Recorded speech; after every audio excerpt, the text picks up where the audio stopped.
नहीं थी, वो भीख थी, और जो आजादी मिली है वो 2014 में मिली है। पिछले 7 साल में अमेरिकनों के गुलाम बनकर बैठे हैं।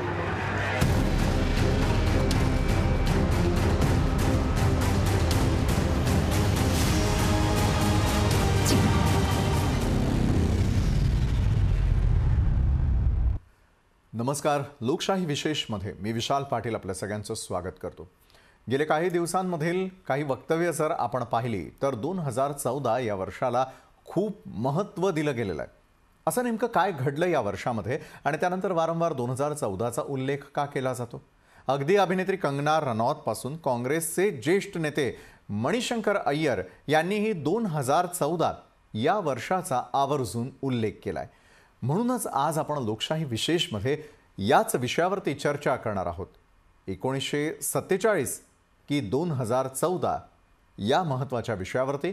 मात्र तत्पूर्वी पाहूयात याच संदर्भातला आमचा विशेष रिपोर्ट, त्यानंतर सर्व मान्यवरांबरोबर सखोल चर्चा।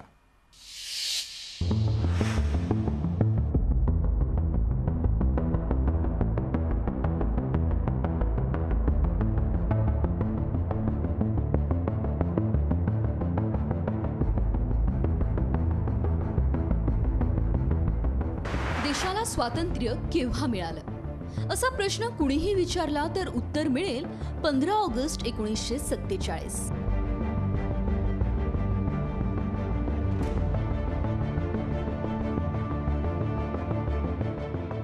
परंतु अभिनेत्री कंगना रनौत हिने देशाचा इतिहासच बदललाय। देशाला 1947 मध्ये स्वातंत्र्य नव्हे तर भीक मिळाली होती। खरं स्वातंत्र्य तर 2014 मध्ये मिळालंय असा दावा एका वृत्तवाहिनीच्या कार्यक्रमामध्ये, आणि तोही टाळ्यांच्या गजरात तिनं केलाय। And they paid a price, of course वो आजादी नहीं थी, वो भीख थी, और जो आजादी मिली है वो 2014 में मिली है। इसीलिए सब आपको कहते हैं कि आप भगवान हैं। आता प्रश्न उपस्थित होतो 2014 मध्ये असं काय घडलं? तर केंद्रात प्रथमच भाजपाचं सरकार अस्तित्वात आलं आणि पंतप्रधान म्हणून नरेंद्र मोदी यांनी 26 मे 2014 रोजी शपथ घेतली। त्यानंतर 2019 मध्ये नरेंद्र मोदी पुन्हा एकदा पंतप्रधान बनले। त्याला उपहासात्मक उत्तर म्हणून महाराष्ट्र 2 वर्षांपूर्वी स्वतंत्र झाला अशी टीका शिवसेनेचे नेते संजय राऊत यांनी केली होती। कार्यकाळी रद्द होत आहेत, हे शेतकऱ्यांसाठी हा स्वातंत्र्य दिनच आहे आणि हे स्वातंत्र्य शेतकऱ्यांनी लढून मिळवलं, भिकेत मिळवलेलं नाही। लक्षात घ्या, हे स्वातंत्र्य लढून मिळवलं आहे आणि 700 शेतकऱ्यांनी बलिदान दिलेलं आहे। आता काँग्रेसचे ज्येष्ठ नेते मणिशंकर अय्यर यांनी देखील 2014 वरून टीकास्त्र सोडलंय।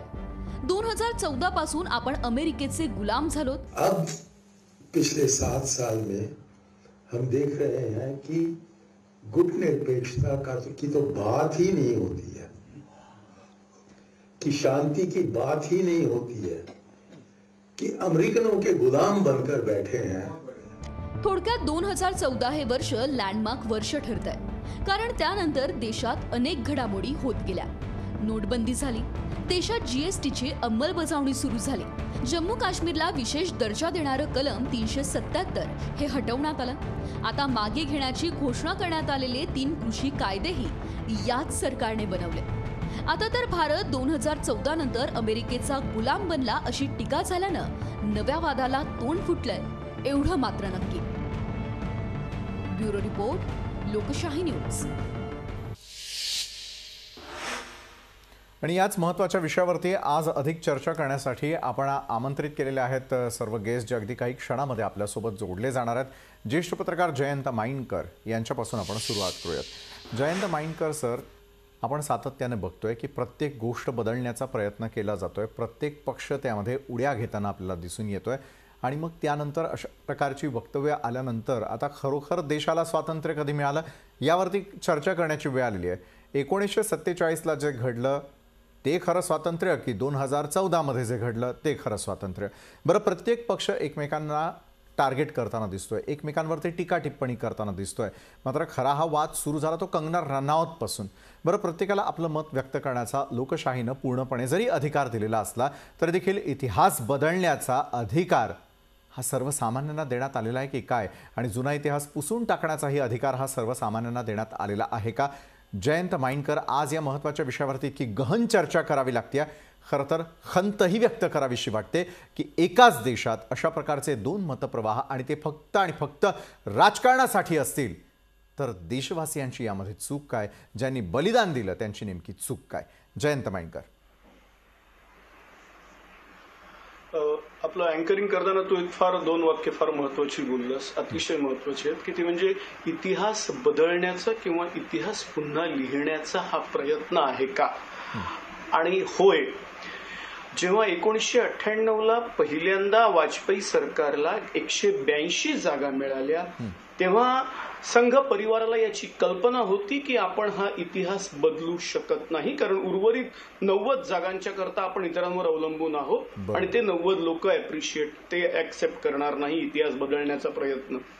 पण जेव्हा 282 जागा 2014ला मिळाल्या तेव्हा कंगना राणावत सोडा, मी तर वारंवार नाव घेतोय की याच्याहून एक मोठं नाव संघ परिवारातलं ते म्हणजे स्वर्गीय अशोक सिंघल यांनी असं वाक्य म्हटलेलं आहे की गेल्या 1000 वर्षात पहिल्यांदा भारताला हिंदू राजा मिळालेला आहे तो 2014ला.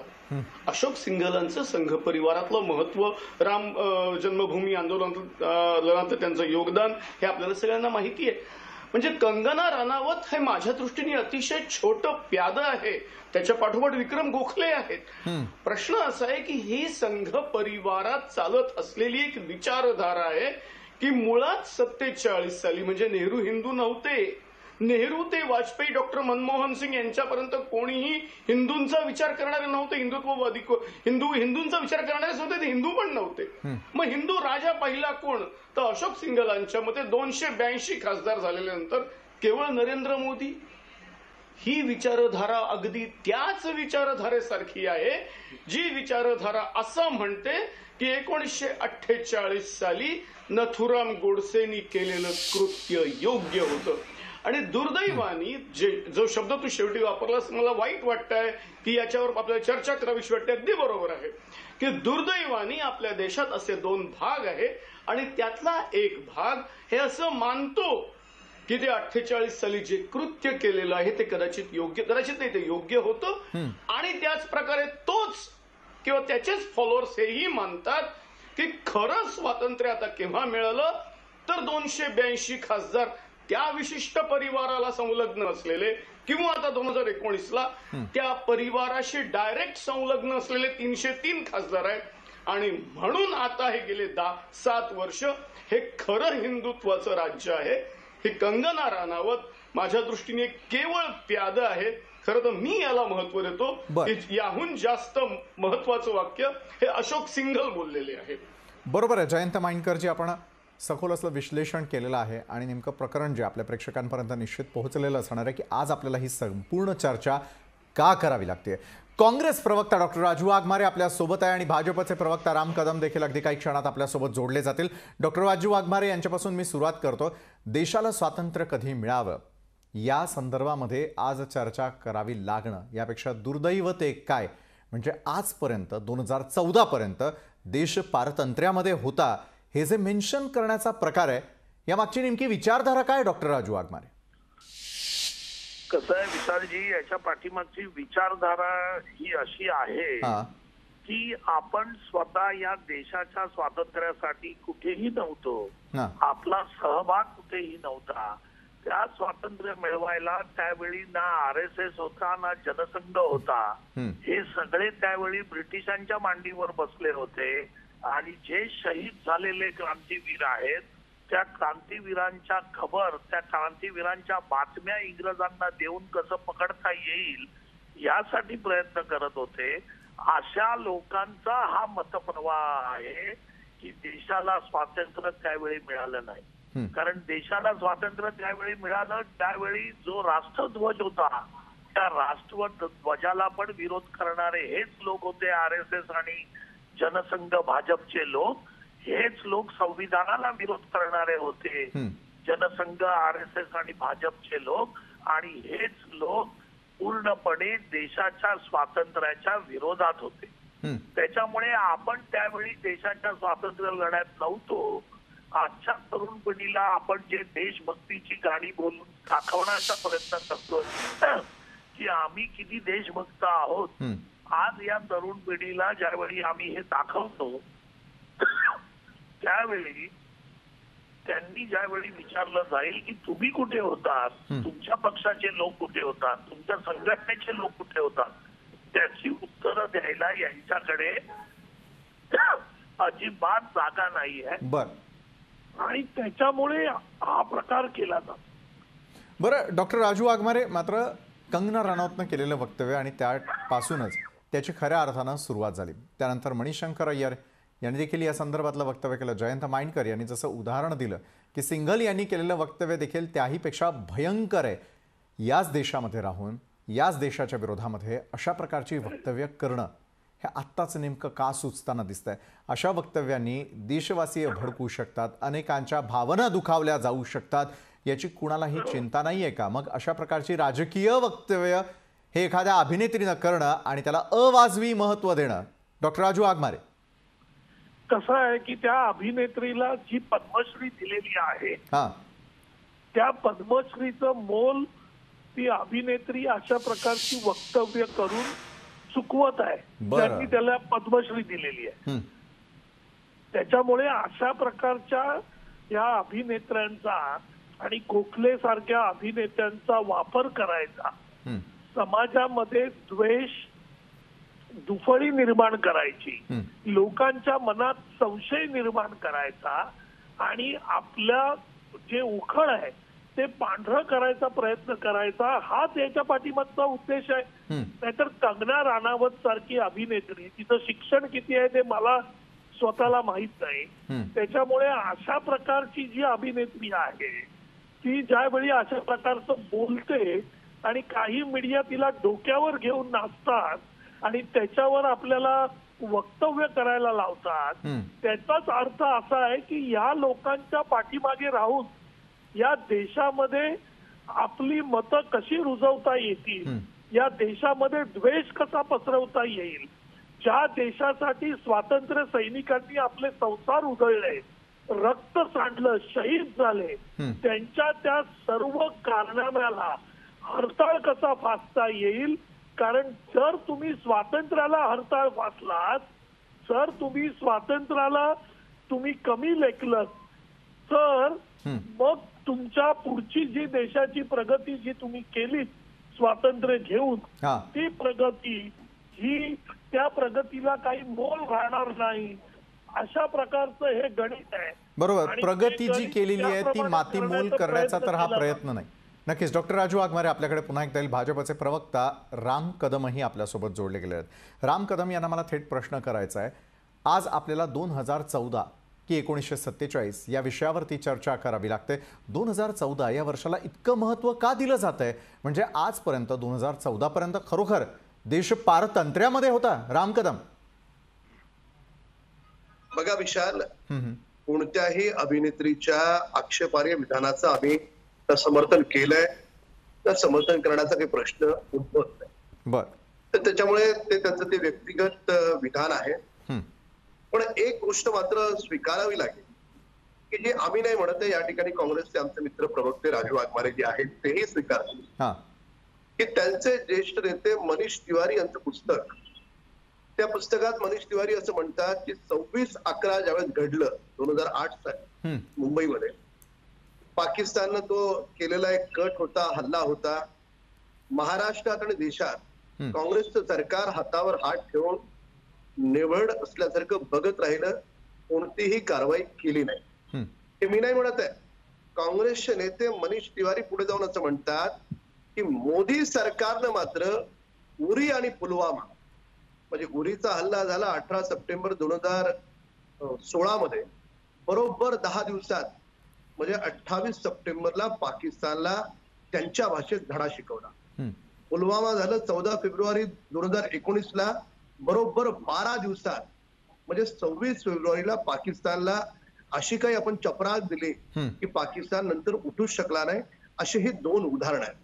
म्हणजे एका ठिकाणी 2014 पूर्वीचा भारत, की भारतामध्ये हल्ला होतो, काँग्रेस सरकारमध्ये असतं, काही करत नाही, नेबळटासारखं हातावर हात ठेवून थांबतं. आणि 2014 नंतर मोदींच्या नेतृत्वाखाली बदललेला भारत, की हल्ला करण्याची हिंमत केली तर याद राखा, तुमच्या घरात घुसून तुम्हाला ठेचून मारू, ठोकू तुम्हाला, असं केवळ बोलले नाहीत, तर पाकिस्तानच्या भूमीत त्यांना 2दा आपण अद्दल घडवली.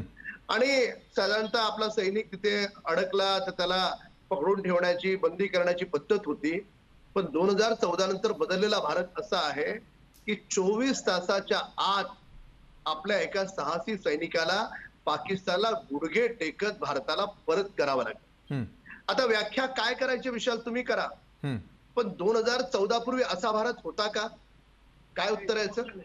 आणि जर होता तर काँग्रेसचे हात कोणी बांधले होते? 2008ला जेव्हा हल्ला घडला आमच्या मुंबईवर, पाकिस्तानने घडवला, तर त्यावेळेस तुम्ही कुणाची वाट पाहत होता? तुम्हाला कुणी अडवलं होतं? शिकवायचं होतं पाकिस्तानला. आणि हे तुमचे काँग्रेसचे नेते तुमच्या राहुल गांधी, सोनिया गांधींना अप्रत्यक्षपणे सुनावतात. त्याच्यामुळे राजू वाघमारेजी, तुमचा राग तुम्ही माझ्यावर काढायचा अजिबात नाही. मित्र आहे तुमचा, राग तुमचा काढा मनीष तिवारीवर. तो असं का बोलला त्याच्यावर? बरं, पण आज प्रश्न जयंत माइंडकरांना मला विचारायचा. डॉक्टर राजू वाघमारे आपल्याला उत्तर देण्याची संधी मी देतोच आहे, मात्र जयंत माइंडकरांना मला प्रश्न करायचा आहे. 2 वेगवेगळे पक्ष आहेत, 2 वेगवेगळे मतप्रवाह आहेत. यापूर्वी झालेला 1947चा जो लढा होता तो खरं तर पारतंत्र्यात असलेल्या भारताचा विदेशी आलेल्या लोकांसोबतचा होता. मात्र आज ज्यावेळेला राम कदम म्हणतात की या संदर्भातली व्याख्या आपल्याला करण्याची वेळ येते, 2 देशांतर्गतच असलेले पक्ष ज्यावेळेला एकमेकांशी भांडतात, त्यावेळेला स्वातंत्र्य आणि पारतंत्र्य यासाठी ज्यांनी किंमत मोजलेली आहे त्यांचा देखील मोलभाव आज आपल्याला करावा लागतोय. जयंत माइंडकर, तुमचं म्हणणं अगदी बरोबर आहे, पण मी जे मगाशी वाक्य म्हटलं ते थोडंसं अजून इलॅबोरेट करतो की या देशात 2 विचार प्रवाह आहेत. एक विचार प्रवाह काँग्रेस मध्यम मार्गी जो सर्वांना घेऊन चालतो, ज्या मध्यम मार्गानुसार कम्युनिस्ट, सोशलिस्ट सर्व प्रकारच्या लोकांनी या देशाच्या स्वातंत्र्य युद्धात सहभाग घेतलेला आहे. अगदी मंगल पांडे पासून नेताजी सुभाषचंद्र बोस यांच्यापर्यंत असं कोणीही म्हणू नये की फक्त एकाच परिवाराचं नाव आहे, कारण हे सर्व इतिहासात मी शिकलेलो आहे आणि माझा इतिहासाचा अभ्यास अतिशय चांगला आहे. म्हणून सांगतोय की सर्व प्रकारची नावं आहेत, सर्व नावं आहेत, एकालाही कमी लेखलेलं नाही. हा एवढंच कदाचित होऊ शकतं की आता ज्यांना असं वाटतं आहे की नाही आमच्या दृष्टीने केवळ जे वाजपेयींनी सुद्धा बोलून दाखवलं, मगाशी जे मी सांगितलं नाही की वाजपेयींनी सुद्धा हे बोलून दाखवलेलं होतं की सशस्त्र क्रांतिकारकांनी केलेल्या कामाचं त्यांना कधीही योग्य तो अप्रिसिएशन मिळालेलं नाही. आणि हे वाजपेयी म्हणाले की तेव्हा ते प्राईम मिनिस्टर होते. आता इंटरेस्टिंग असं याचा उल्लेख आधी केला गेला. एक वस्तुस्थिती राम कदम काय संघ परिवारातल्या कोणीही येऊन सांगावी की 1925 ते 1947 या काळात संघ परिवारातल्या कोणत्या व्यक्तींनी स्वातंत्र्य युद्धातल्या कोणत्या घटनेत किंवा कोणत्या क्रांतिकारकांच्या बरोबर काय काम केलेलं आहे दाखवावं. खुलेआम हा चॅलेंज आहे, कारण हा वारंवार डिस्कस होतोय. आणि त्याच्या पलीकडची गोष्ट अशी आहे, जो आरोप केला जातो उलट संघ परिवारातले त्यावेळचे लोक हे ब्रिटिशांना या स्वातंत्र्य सैनिकांच्या विरुद्ध बातम्या पुरवत होते, याचंही उत्तर द्यावं. बरं, नक्कीच या संदर्भातलं उत्तर राम कदम यांच्याकडनं घेणार आहोतच. डॉक्टर राजू वाघमारे देखील या संदर्भामध्ये बोलतील. मात्र मणिशंकर अय्यर यांनी केलेलं वक्तव्य देखील तितकंच स्फोटक स्वरूपाचं आहे. सिंघल यांनी केलेलं वक्तव्य असेल आणि त्याचबरोबर अभिनेत्रीनं केलेलं, कंगनानं केलेलं वक्तव्य देखील तितकंच जे आहे ते आजच्या चर्चेमध्ये महत्त्वाचं ठरताना दिसतं. कारण देशांतर्गत सुरू असलेली लढाई आज स्वातंत्र्य आणि पारतंत्र्यापर्यंत येऊन पोहोचलेली आहे आणि निश्चितच ते देशासाठी घातक ठरू नये एवढीच अपेक्षा. मात्र 1947 की 2014 याचा निर्णय या सर्व मान्यवरांबरोबर आपण घेणार आहोत या चर्चेमध्ये. एका छोट्याशा ब्रेक नंतर आम्ही लगेच परततोय. वो आजादी नहीं थी, वो भीख थी, और जो आजादी मिली है वो 2014 में मिली है. पिछले 7 साल में अमेरिकनों के गुलाम बनकर बैठे हैं.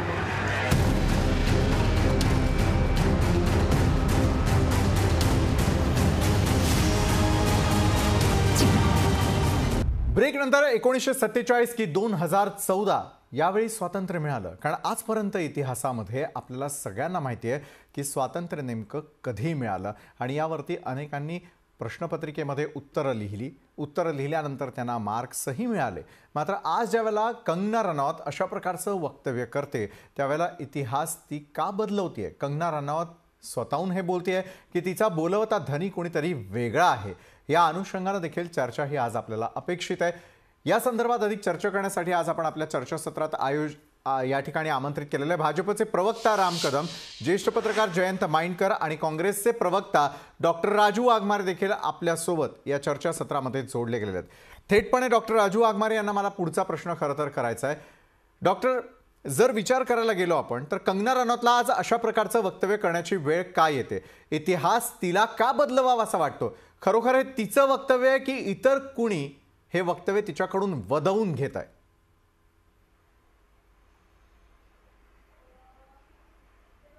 डॉक्टर राजू वाघमारे जे आहेत त्यांच्यापर्यंत आपला आवाज या क्षणाला पोहोचत नाहीये. राम कदम, मी आपल्याकडे येतो.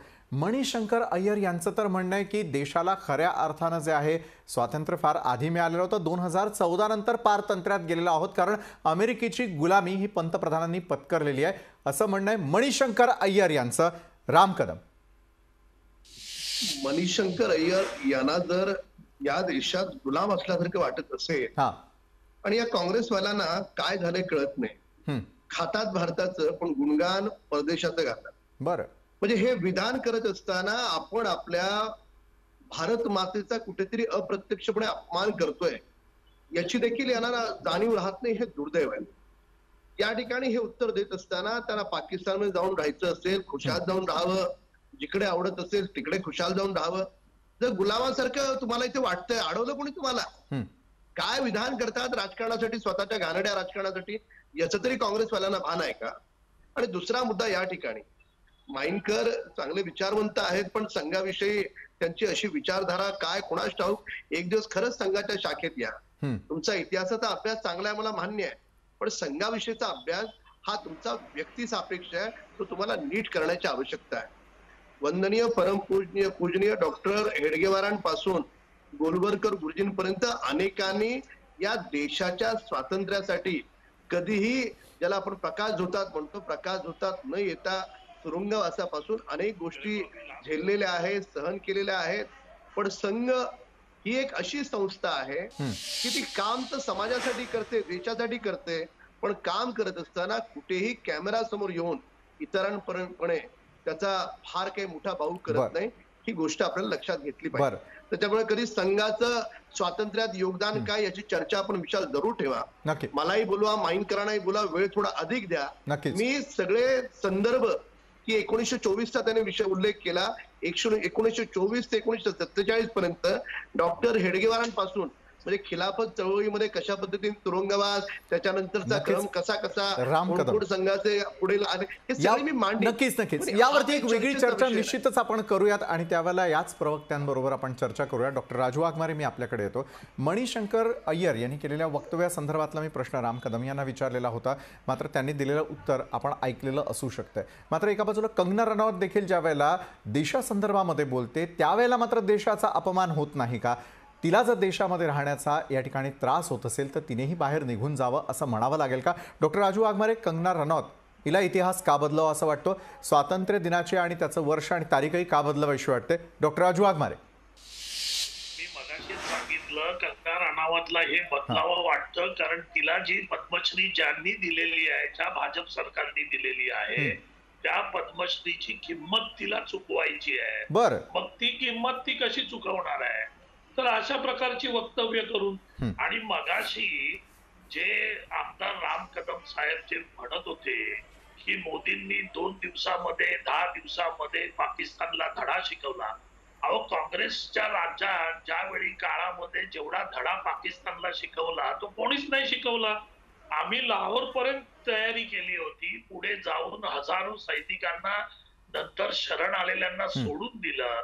बांगलादेशची निर्मिती केली, पाकिस्तानची 2 शक्ल केली. आज एवढं मोठं पाकिस्तानच्या विरोधात काम काँग्रेसच्या काळात झालं. आता ज्यांना देशाचं स्वातंत्र्य, देशाचा अभिमान हा फक्त स्वतःच्या पक्षाशी निगडीत दिसतो. त्यांना ते पुलवामा आणि काय ते 2 दिवसाचे जे स्ट्राईक केले त्याची महती ते अशी गातायत की जसं काही त्यांनी पाकिस्तानचे 2 तुकडे काँग्रेसने केले. आणि मनीष तिवारी जे आपल्या पुस्तकामध्ये बोलतायत ते मनीष तिवारींचं वैयक्तिक मत आहे. त्यावेळी पुष्कळ जणांना वाटत होतं की 26/11 नंतर हमला केला पाहिजे, पण आंतरराष्ट्रीय संबंध, त्याच्यामध्ये झालेल्या वागणूक आणि त्याच्यानंतर झालेली कामं ही त्या वेळेप्रमाणे करायची असतात. ज्यावेळी युद्ध करण्याची पाळी आली त्यावेळी लाहोर पर्यंत भारतीय सैन्य घुसलंच ना. ज्यावेळी पाकिस्तानची 2 शकलं करण्याची वेळ आली तेव्हा काँग्रेसच्या काळात इंदिरा गांधींनी 2 शकलं केलीच ना. त्याच्यामुळे काँग्रेसला कोणी शिकवू नये की काँग्रेस नेबळण आहे की शूर आहे. आपण आपल्याकडे पहिल्यांदा बोट दाखवून बघा कि एक सिर काटेंगे तो हम 10 काटेंगे, 56 इंच की सीना, हे बोलणारे मोदी या 2014 नंतर 2021 पर्यंतच्या काळात जर तुम्ही आकडेवारी काढून बघितली तर सैन्यात आणि हल्ले झालेले लोक आणि सैन्यात सैनिक मारले गेलेले लोक जर कोणाच्या काळात जास्त असतील तर ते मोदींच्या आणि भाजपच्या काळात. जर सैन्याच्या बॉर्डर वरून जर स्थलांतर जास्तीत जास्त लोकांचं झालं असेल तर ते आकडे राम कदमांनी तपासून बघावे. ते भाजपच्या काळात झाले. त्याच्यामुळे 2 कुठे छोट्या मोठ्या चकमकी केल्या आणि त्याच्यामुळे आम्ही किती शूर आहोत आणि आमची छाती किती 56 इंचाची आहे. अहो, ज्यावेळी एका देशाचे 2 तुकडे करणारा काँग्रेस हा कधी अशा पद्धतीच्या वल्गना करत नाही. लाहोर पर्यंत पोहोचलेलं सैन्य, लाखो सैनिकांना याया खान पाकिस्तानचा सेनापती असताना त्यांना शरण यायला लावून गुडघ्यावर बसायला लावून दयेची भीक मागितल्यामुळे सोडलेली काँग्रेस अशा प्रकारच्या कधी वल्गना करत नाहीत. ज्याच्याकडे काही नसतं तो कुठेतरी गेलं की उथळ पाण्याला कळकळाट मार आणि मग आपण सांगायचं. अहो, पुलवामाचा जो हल्ला झाला ज्याच्यामध्ये जे सैनिक मारले गेले भारतातले, तो पुलवामाचा हल्ला कोणी केला? त्या गाडीला आतमध्ये प्रवेश कोणी दिला? पुलवामाच्या हल्ल्यातलं स्फोटक, त्याचा जो इतिहास आहे तो नागपूर पर्यंत पोहोचलेला आहे. ती स्फोटक कुठून दिली? अजूनपर्यंत त्या हल्ल्यामधल्या आरोपींची ना अटक झाली ना त्यांची चौकशी झालेली आहे. मग तो हल्ला झाला कसा की ज्या हायवेला एकेका फुटावर सैनिक आहेत अशा देशातल्या सगळ्यात संरक्षित हायवे मध्ये एक गाडी येते आणि ती हायवेच्या मध्ये घुसते आणि ती स्फोट घडवून आणते. अहो, कशाला आम्हाला तोंड उघडायला लावताय राम कदम साहेब? बरं, डॉक्टर राजू वाघमारेंनी केलेले आरोप जे त्याला राम कदम यांच्याकडून मला खरं तर उत्तर अपेक्षित आहे. आपण खरोखर देशांतर्गत लढतोय की देशविरोधी कारवाया करणाऱ्यांसोबत लढतोय? राम कदम. विशाल, कसं आहे की काँग्रेसला राजकारण करण्यासाठी काही मुद्दे मिळतील, पण ज्या ठिकाणी आपले देशाचे जवान शहीद होतात पुलवामामध्ये त्याच्यामध्ये पण ह्याला जर घाणेरडं राजकारण दिसत असेल तर खरंच राजूजी आपण बोलताना मी बोललो का? राजूजी आपण बोलताना मी बोललो का? डॉक्टर राजू वाघमारे, आपले सर्व प्रश्न राम कदम यांना कळले तर एकेकाचं आपण उत्तर घेऊयात. उत्तर घेऊयात. राम कदम उत्तर देतील. डॉक्टर आपल्याकडे येतो. राम कदम उत्तर देतील. राम कदम. जवान मरण पावले, कोणाला शिक्षा झाली, कोणाला पकडलं या सरकारने? डॉक्टर आपण उत्तर घेऊयात. राम कदम बोला. राजू, आपण बोलत असताना मी कोणत्याही चर्चेमध्ये कधीही आपल्याला अडवत नाही म्हणण्यापेक्षा मध्ये तुमच्या बोलत नाही. तुमचं बोलणं झाल्याच्या नंतर मी बोलतो. अजूनही का बोलायचं असेल बोला, त्याच्यानंतर माझ्या वेळेत तुम्ही बोलू नका, एवढीच माझी विनंती. तुमचं झालं असेल तर बोलू. राम कदम बोला आपण. बघा राजूजी, तुम्ही तुमच्या पक्षाची भूमिका मांडताय, स्वागत आहे, पण पक्षाची भूमिका देशापेक्षा मोठी असू शकत नाही. जेव्हा देशाचे जवान शहीद झाले त्या शहीद जवानांच्या संदर्भामध्ये तुम्ही ज्या पद्धतीचं घाणेरडं राजकारण जोडताय, म्हणजे मनीष तिवारी बोलला की काँग्रेसला जमलं नाही, मोदींनी करून दाखवलं, ते त्याचं व्यक्तिगत मत आहे. कसलं व्यक्तिगत मत आहे? तुमच्या काँग्रेसचा मोठा प्रवक्ता, राष्ट्रीय प्रवक्ता तुमच्या पक्षाचा असं म्हणत असेल, याचा अर्थ ती पक्षाची भूमिका ठीक आहे, त्यांचं व्यक्तिगत पुस्तकातलं मत आहे, मान्य आहे मला. पण हे तुम्ही अमान्य करणार आहात का की मोदीजींनी उरी आणि पुलवामा दोन्हीचा ताबडतोब त्यांनी उत्तर दिलेलं आहे, सडेतोड उत्तर दिलंय. हा एक भाग. आणि कृपा करून अशा प्रकारचे ज्याला कुठलंही तथ्य नाही, आधार नाही, काँग्रेसची ज्या पद्धतीने पूर्ण देशभरात वाताहत झाली, त्याच्यामुळे तुमची राजकीय आवश्यकता आहे की देशाच्या सैन्याचं बलिदान याच्यावर सुद्धा तुम्हाला घाणेरडं राजकारण करावंसं वाटतं. दुर्दैव आहे. नका करू, नका करू. आता तुम्ही मी जवान त्यांचा खून करण्याची सवय काय माहितीये का? बोला बोला. सवय काय माहितीये का की हे जेव्हा यांच्याकडे उत्साह असत नाही ना, तेव्हा मध्ये मध्ये बोलायचं आणि लोकांपुढे ते खरं वाक्य जाऊ द्यायचं नाही. राजू वाघमारे साहेब, तुम्ही बोलून घ्या, तुमचं बोलून झाल्याच्यानंतर मी उत्तर देतो. डॉक्टर राजू वाघमारे यांनी विचारलेल्या प्रश्नांची उत्तरं राम कदम मला खरं तर थेटपणे आपल्याकडनं अपेक्षित आहे. डॉक्टर, मी आपल्याला सुद्धा वेळ देणार आहे. राम कदम यांना मला पुढचं विचारायचं आहे की एका बाजूला मनीष तिवारी म्हणतात हे त्यांचं वैयक्तिक मत, मात्र त्यातून अपमान केला जातो तोही देशाचा, त्या सरकारचा. दुसरीकडे कंगना ज्यावेळेला अशा प्रकारचं वक्तव्य करते त्यावेळेला 1947 साली ज्यांनी बलिदान दिलं, मग त्या स्वातंत्र्य लढ्यात सामील झालेले सर्वसामान्य देखील होते, त्यांचा देखील या ठिकाणी अवमान होत नाही का? राम कदम. मुळामध्ये कंगनाचं ते वक्तव्य त्याचं आम्ही कधीच समर्थन केलेलं नाही. त्या वक्तव्याची आम्ही निंदा केली. तर त्याच्यामुळे राजू हा कसला खेळ चालू आहे? तुमची वेळ येईल तेव्हा बोला ना. डॉक्टर, मी आपल्याकडे पुन्हा एकदा येणारच आहे. राम कदम बोला. कंगनाच्या वक्तव्याचं आम्ही समर्थन कधीच केलं नाही, उलट त्या वक्तव्याची आम्ही निंदाच केली. पण कंगना कुठल्या एका पक्षाची प्रवक्ता किंवा कुठल्या पक्षाची नेता नाही. तिच्या वक्तव्याचं कधीच समर्थन होऊ शकत नाही. 100% चुकीचंच आहे आणि आम्ही तसंच मांडलंय सगळ्या ठिकाणी. मीही तसंच बोललोय, आमचे सगळे वरिष्ठ नेते तेच बोललेले आहेत. पण कंगनाला तुम्ही अशा पद्धतीने कुठल्या एका पक्षाची जोडत असाल का? तर तिनं तुमच्या महाराष्ट्र सरकारला खडे बोल सुनावले होते, मग तुम्ही रागाच्या भावनेतून रातोरात तिचं ऑफिस तोडलं होतं, मग तुमच्यातली आपसातली भांडणं, मग तुम्हाला तो भांडणाचा हिशोब चुकता करायचा आहे. त्याच्यामुळे कृपा करून कंगना असेल किंवा कोणी व्यक्तिविशेष असेल, तिला तुम्ही भारताबरोबर म्हणण्यापेक्षा कुठल्या पक्षावर जोडण्याची हिंमत करू नका. हा भाग एक. आम्ही कंगनाच्या कोणत्याही आक्षेपार्ह विधानाचं समर्थन कधीच केलेलं नाही, करणार सुद्धा नाही. पण तुमचे मणिशंकर अय्यर बोलतात, तुम्ही समर्थन करता का? सलमान खुर्शीद बोलतात, दिग्विजय सिंग बोलतात, हिंदू धर्माला सडकं म्हणतात. तुम्ही हिंदूच आहात राजू. सडकं बोललेलं चालतं तुम्हाला? हिंदू धर्माविषयी अपमानकारक बोललेलं चालतं तुम्हाला? जय श्रीराम आस्था आहे आमची, श्रद्धा आहे आमची, त्याच्यावर तुमचे नेते काय म्हणतात चालतं तुम्हाला? राशिद अल्वी काय लावलंय काय तुम्ही? बरं राम कदम, हे निश्चितच प्रेम काँग्रेसचं अगदी दिवसा ढवळ्या दिसतंय. चायना जे शत्रू राष्ट्र आहे त्याचे प्रवक्ता असल्यासारखे बोलतात, हेही चालतंय ना. तर त्याच्यामुळे राजकारण जेव्हा राष्ट्राचा विषय येतो त्या ठिकाणी आपलं घाणेरडं राजकारण थांबवलं पाहिजे. आणि सैनिक हा विषय येईल तर आपली छाती अभिमानानं फुलून अशी सॅल्यूट करण्यापर्यंत आपले हात उंचावले गेले पाहिजे. हे काँग्रेसच्या नेत्यांना समजून घेण्याची आवश्यकता आहे.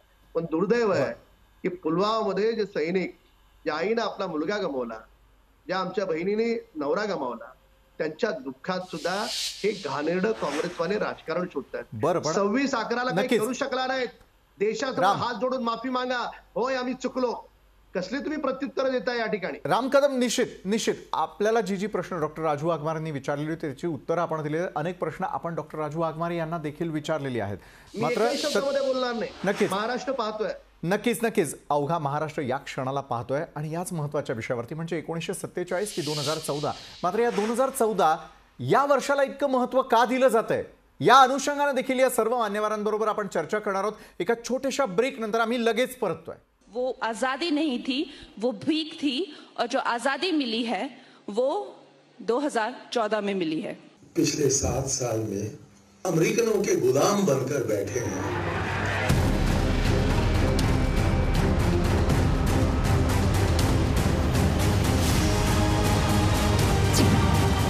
ब्रेक नंतर लोकशाही विशेष मध्ये आपल्या सगळ्यांचं पुन्हा एकदा स्वागत. 1947 की 2014 नेमकं स्वातंत्र्य कधी मिळालं यावरून संपूर्ण देशभरामध्ये सध्या चर्चा सुरू आहेत। एकमेकांवरती आरोप प्रत्यारोप सुरू आहे। प्रत्येक पक्षाचे जे नेते मंडळी आहेत ते देखील प्रक्षोभक अशा प्रकारची भाषणं करताना दिसतात, आपापलं वैयक्तिक मत आहे असं सांगून व्यक्त होताना दिसतात।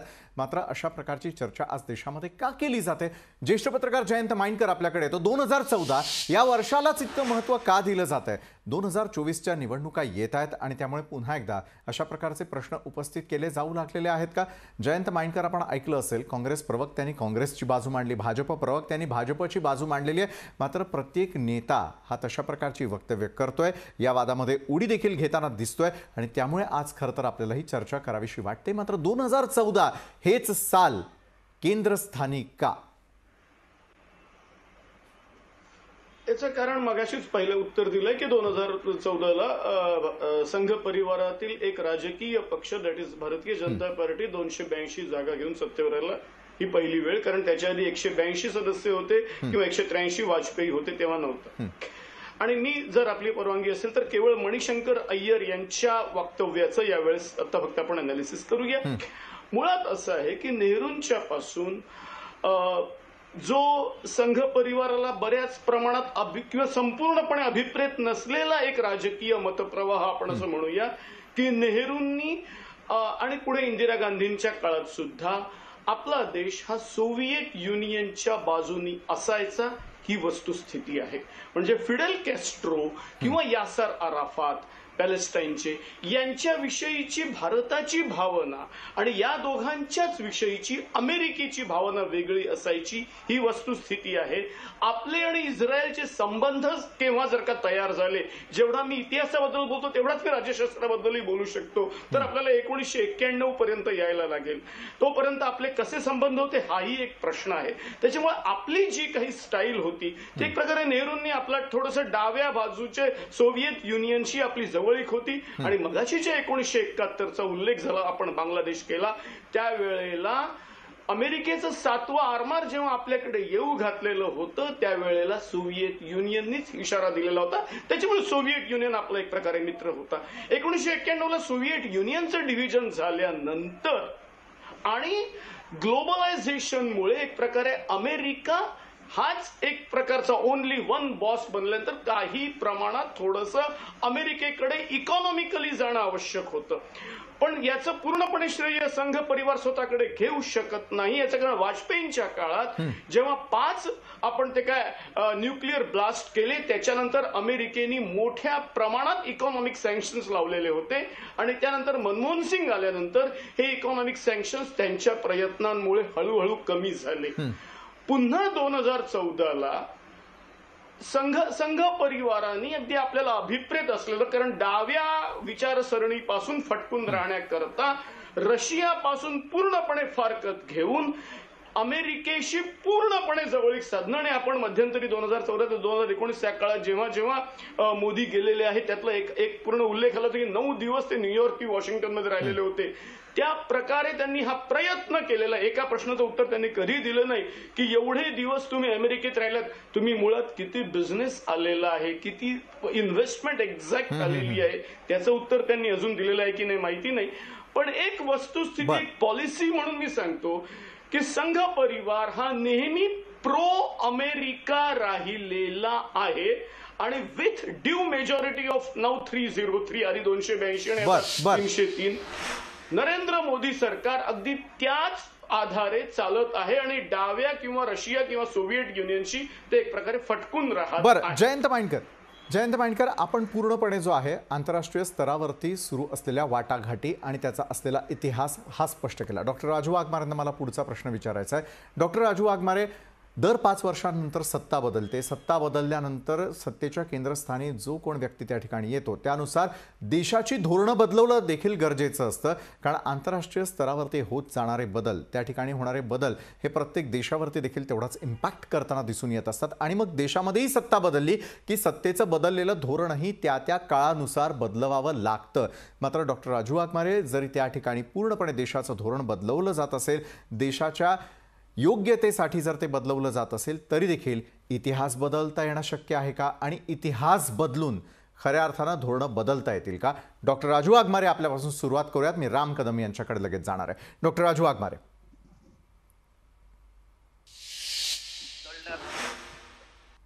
इतिहास कधीच बदलता येत नाही आणि इतिहास नेहमी सत्य सांगतो. त्याच्यामुळे या देशाच्या इतिहासात हे स्पष्ट सांगितलेलं आहे की RSS आणि भाजप जनसंघ हा ह्या देशाच्या जडणघडणीला, या देशाच्या स्वातंत्र्यामध्ये कधीच सामील नव्हता ना. यांचा त्याच्यावर काही अधिकार आहे आणि कारण यांनी या देशाच्या स्वातंत्र्याच्या विरोधातच काम केलेलं आहे. राहिला प्रश्न की 2014 नंतर आपण अमेरिकेकडे जास्त झुकलो आहे का, आता जे बोलणं चाललेलं, तर एखाद्या महासत्तेकडे झुकणं वेगळं आणि एखाद्या महासत्तेकडे जाऊन लोटांगण घालणं वेगळं. कारण भारत देशाने जी मुवमेंट नेहरूंच्या काळात थोड्या डावेकडे आपण होतो आणि त्याच्यानंतर इंदिराजी आल्यानंतर पण थोड्या डावीकडे होतो, कारण अमेरिका त्यावेळी पाकिस्तानला पूर्ण मदत करत होती आणि या संपूर्ण राजकारणामध्ये आपण नंतर नॉन अलायमेंट मुवमेंट चालवली आणि त्या मुवमेंट प्रमाणे आपण स्वतंत्र राहून दोन्ही या महासत्तेंना कसं आपल्या जवळ ठेवता येईल आणि त्याच्यातून कसा मार्ग काढता येईल याच पद्धतीने आपण वागत राहिलो आणि आपण आपला मान आणि सन्मान राखून वागत होतो. कोणत्याही देशाच्या जगाच्या इतिहासामध्ये एका पंतप्रधानाने जाऊन त्या देशाच्या पंतप्रधानांच्या निवडणुकीचा प्रचार हा कधीच केलेला नाही. आजपर्यंतचा जगाचा इतिहास आहे.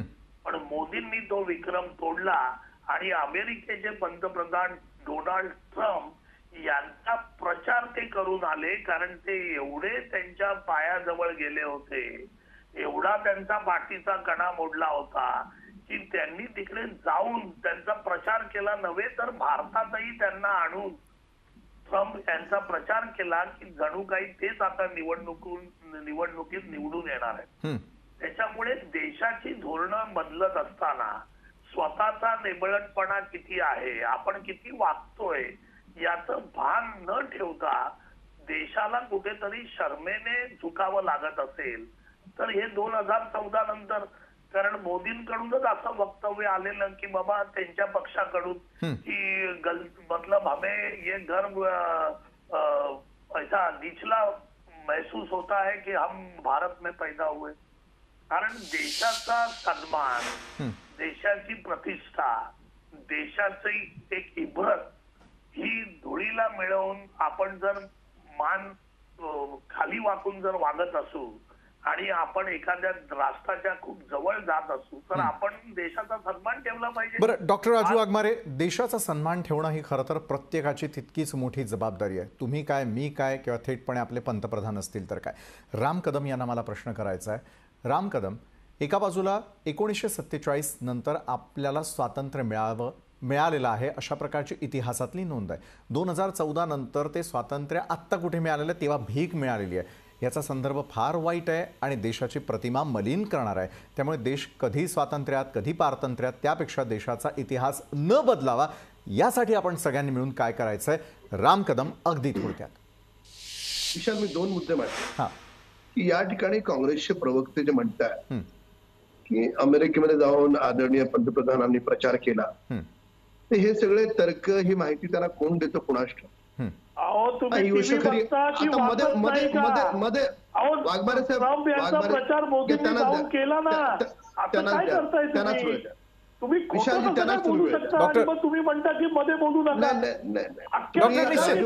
राम कदम यांचा मुद्दा पूर्ण होऊ देऊयात. डॉक्टर आपल्याकडे येईन पुन्हा, वेळ असेल तर निश्चित. मात्र राम कदम, आपला मुद्दा पूर्ण करूयात.